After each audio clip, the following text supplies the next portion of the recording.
4. With the deep, unconscious sigh which not even the nearness of the telescreen could prevent him from uttering when his day's work started, Winston pulled the speakwrite towards him, blew the dust from its mouthpiece, and put on his spectacles. Then he unrolled and clipped together 4 small cylinders of paper which had already flopped out of the pneumatic tube on the right-hand side of his desk. In the walls of the cubicle there were 3 orifices. To the right of the speakwrite, a small pneumatic tube for written messages, to the left, a larger one for newspapers, and in the side wall, within easy reach of Winston's arm, a large oblong slit protected by a wire grating. This last was for the disposal of waste paper. Similar slits existed in thousands or tens of thousands throughout the building, not only in every room but at short intervals in every corridor. For some reason they were nicknamed memory holes.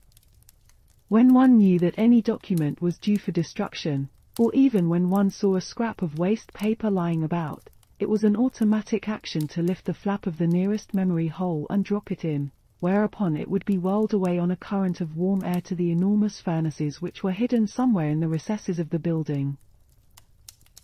Winston examined the 4 slips of paper which he had unrolled. Each contained a message of only 1 or 2 lines, in the abbreviated jargon not actually Newspeak, but consisting largely of Newspeak words, which was used in the ministry for internal purposes. They ran: Times 17. 3. 84 BB speech mal-reported Africa rectify. Times 19. 12. 83 forecasts 3 YP 4th quarter 83 misprints verify current issue. Times 14. 2. 84 miniplenty malquoted chocolate rectify. Times 3. 12. 83 reporting BB day order double please and good refs on persons rewrite fullwise upsub anti-filing. With a faint feeling of satisfaction Winston laid the 4th message aside. It was an intricate and responsible job and had better be dealt with last. The other 3 were routine matters, though the second one would probably mean some tedious wading through lists of figures. Winston dialed back numbers on the telescreen and called for the appropriate issues of the Times, which slid out of the pneumatic tube after only a few minutes' delay. The messages he had received referred to articles or news items which for one reason or another it was thought necessary to alter, or, as the official phrase had it, to rectify. For example, it appeared from the Times of the 17th of March that Big Brother, in his speech of the previous day, had predicted that the South Indian Front would remain quiet but that a Eurasian offensive would shortly be launched in North Africa. As it happened, the Eurasian Higher Command had launched its offensive in South India and left North Africa alone. It was therefore necessary to rewrite a paragraph of Big Brother's speech, in such a way as to make him predict the thing that had actually happened. Or again, the Times of the 19th of December had published the official forecasts of the output of various classes of consumption goods in the 4th quarter of 1983, which was also the 6th quarter of the 9th 3-year plan. Today's issue contained a statement of the actual output, from which it appeared that the forecasts were in every instance grossly wrong. Winston's job was to rectify the original figures by making them agree with the later ones. As for the 3rd message, it referred to a very simple error which could be set right in a couple of minutes. As short a time ago as February, the Ministry of Plenty had issued a promise, a categorical pledge were the official words, that there would be no reduction of the chocolate ration during 1984. Actually, as Winston was aware, the chocolate ration was to be reduced from 30 grams to 20 at the end of the present week. All that was needed was to substitute for the original promise a warning that it would probably be necessary to reduce the ration at some time in April. As soon as Winston had dealt with each of the messages, he clipped his speak-written corrections to the appropriate copy of the Times and pushed them into the pneumatic tube. Then, with a movement which was as nearly as possible unconscious, he crumpled up the original message and any notes that he himself had made, and dropped them into the memory hole to be devoured by the flames. What happened in the unseen labyrinth to which the pneumatic tubes led, he did not know in detail, but he did know in general terms. As soon as all the corrections which happened to be necessary in any particular number of the times had been assembled and collated, that number would be reprinted, the original copy destroyed, and the corrected copy placed on the files in its stead. This process of continuous alteration was applied not only to newspapers, but to books, periodicals, pamphlets, posters, leaflets, films, soundtracks, cartoons, photographs, to every kind of literature or documentation which might conceivably hold any political or ideological significance. Day by day and almost minute by minute the past was brought up to date. In this way every prediction made by the party could be shown by documentary evidence to have been correct, nor was any item of news, or any expression of opinion, which conflicted with the needs of the moment, ever allowed to remain on record. All history was a palimpsest, scraped clean and re-inscribed exactly as often as was necessary. In no case would it have been possible, once the deed was done, to prove that any falsification had taken place. The largest section of the records department, far larger than the one on which Winston worked, consisted simply of persons whose duty it was to track down and collect all copies of books, newspapers, and other documents which had been superseded and were due for destruction. A number of the times which might, because of changes in political alignment, or mistaken prophecies uttered by Big Brother, have been rewritten a dozen times still stood on the files bearing its original date, and no other copy existed to contradict it. Books, also, were recalled and rewritten again and again, and were invariably reissued without any admission that any alteration had been made.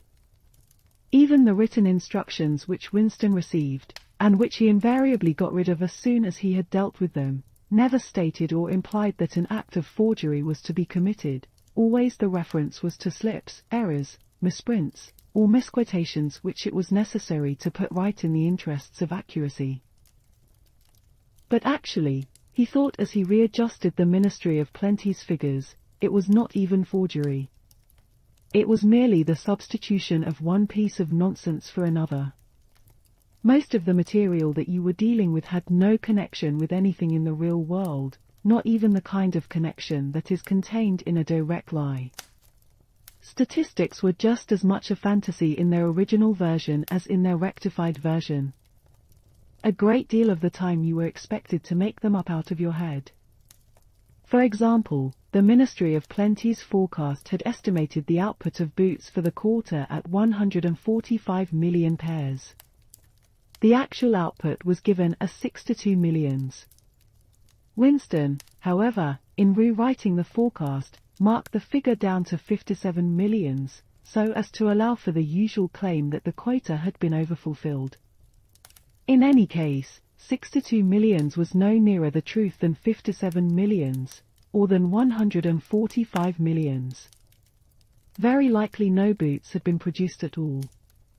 Likelier still, nobody knew how many had been produced, much less cared. All one knew was that every quarter astronomical numbers of boots were produced on paper, while perhaps half the population of Oceania went barefoot. And so it was with every class of recorded fact, great or small. Everything faded away into a shadow world in which, finally, even the date of the year had become uncertain. Winston glanced across the hall.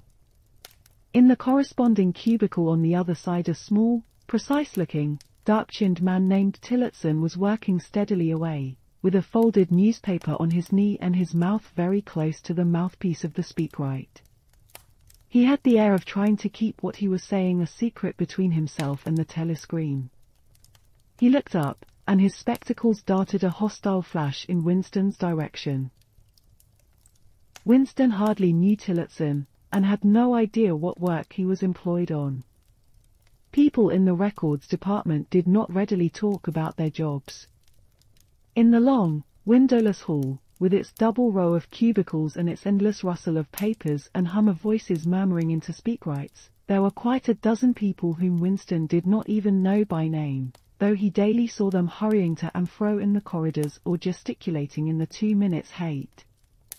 He knew that in the cubicle next to him the little woman with sandy hair toiled day in day out, simply at tracking down and deleting from the press the names of people who had been vaporized and were therefore considered never to have existed.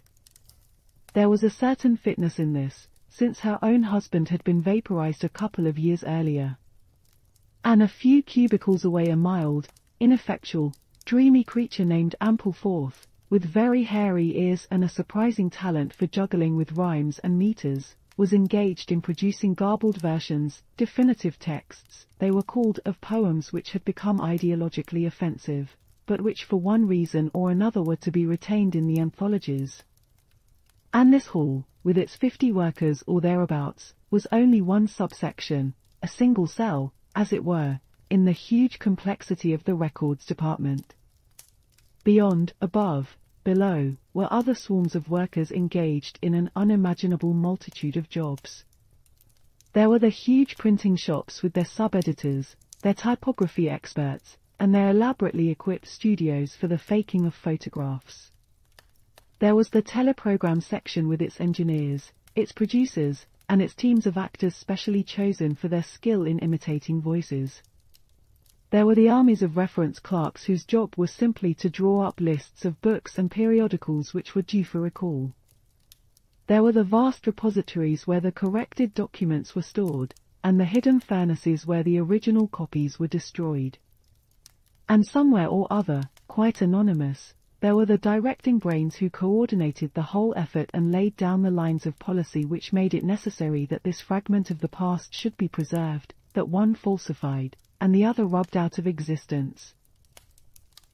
And the records department, after all, was itself only a single branch of the Ministry of Truth, whose primary job was not to reconstruct the past but to supply the citizens of Oceania with newspapers, films, textbooks, telescreen programs, plays, novels, with every conceivable kind of information, instruction, or entertainment, from a statue to a slogan, from a lyric poem to a biological treatise, and from a child's spelling book to a Newspeak dictionary. And the ministry had not only to supply the multifarious needs of the party, but also to repeat the whole operation at a lower level for the benefit of the proletariat. There was a whole chain of separate departments dealing with proletarian literature, music, drama, and entertainment generally.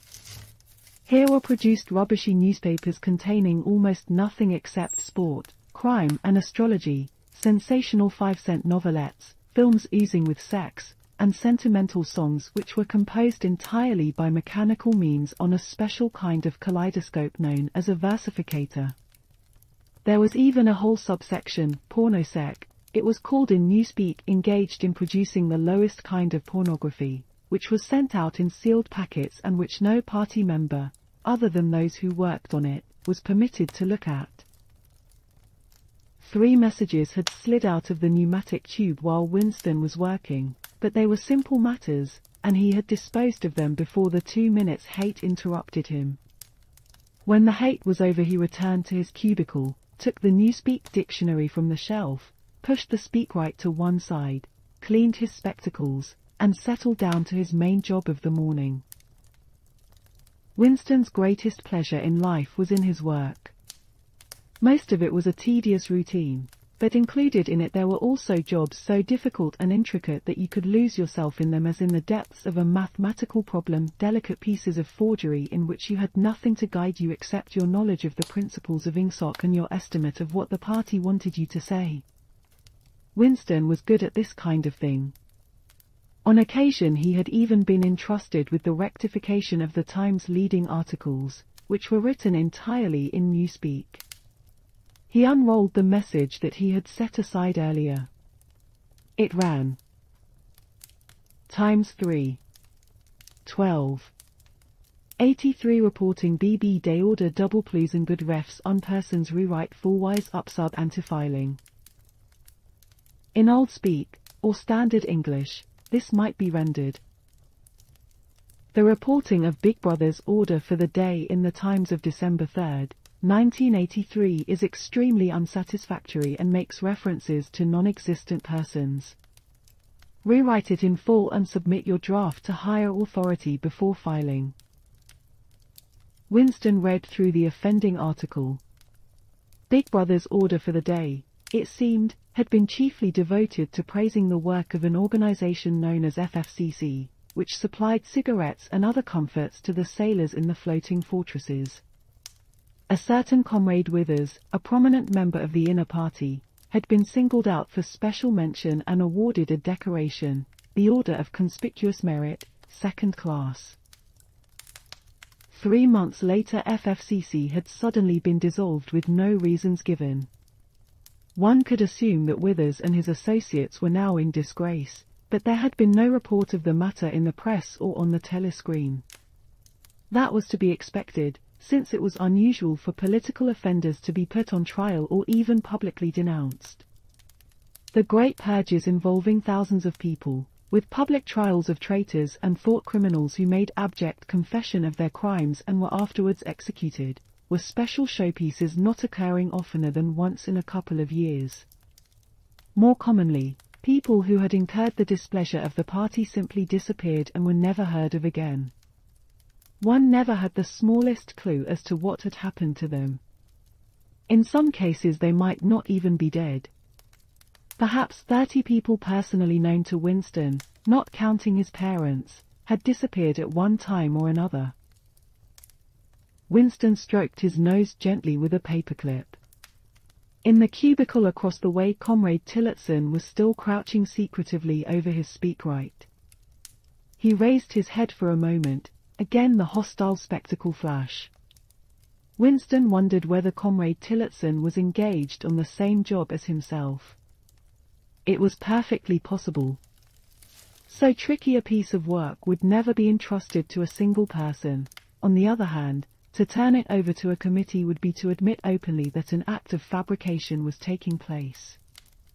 Very likely as many as a dozen people were now working away on rival versions of what Big Brother had actually said. And presently some master brain in the inner party would select this version or that, would re-edit it and set in motion the complex processes of cross-referencing that would be required, and then the chosen lie would pass into the permanent records and become truth. Winston did not know why Withers had been disgraced.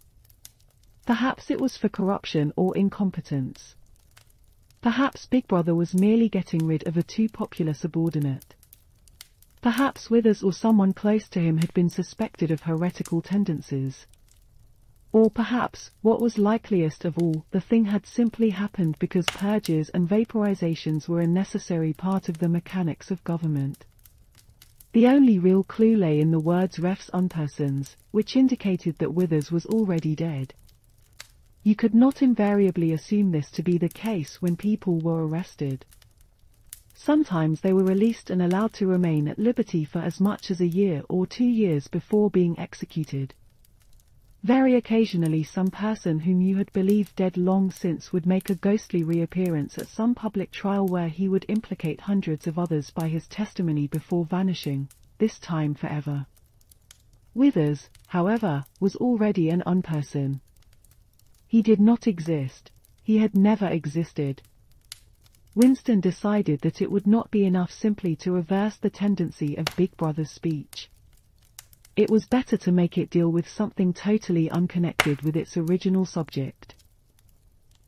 He might turn the speech into the usual denunciation of traitors and thought criminals, but that was a little too obvious, while to invent a victory at the front, or some triumph of overproduction in the 9th 3-year plan, might complicate the records too much.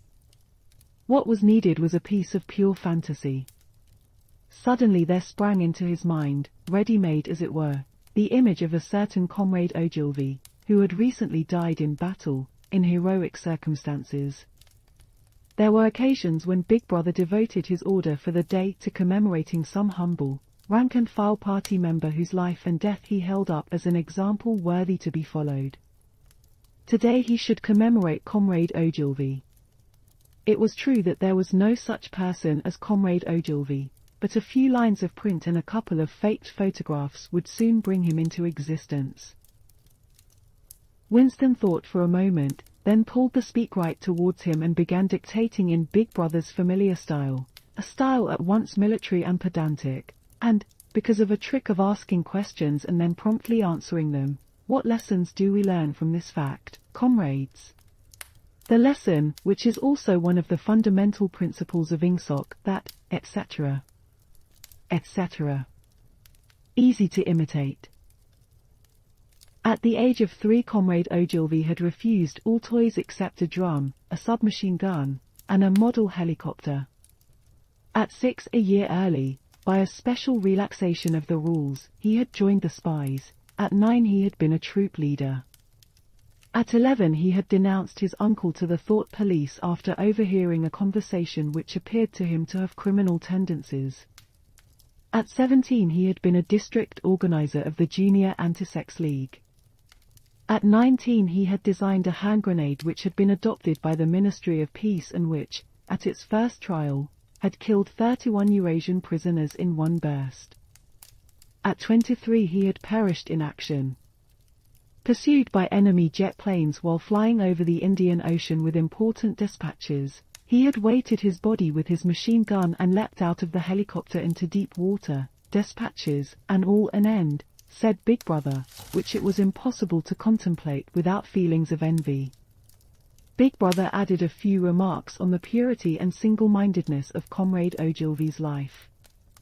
He was a total abstainer and a non-smoker, had no recreations except a daily hour in the gymnasium, and had taken a vow of celibacy, believing marriage and the care of a family to be incompatible with a 24-hour-a-day devotion to duty.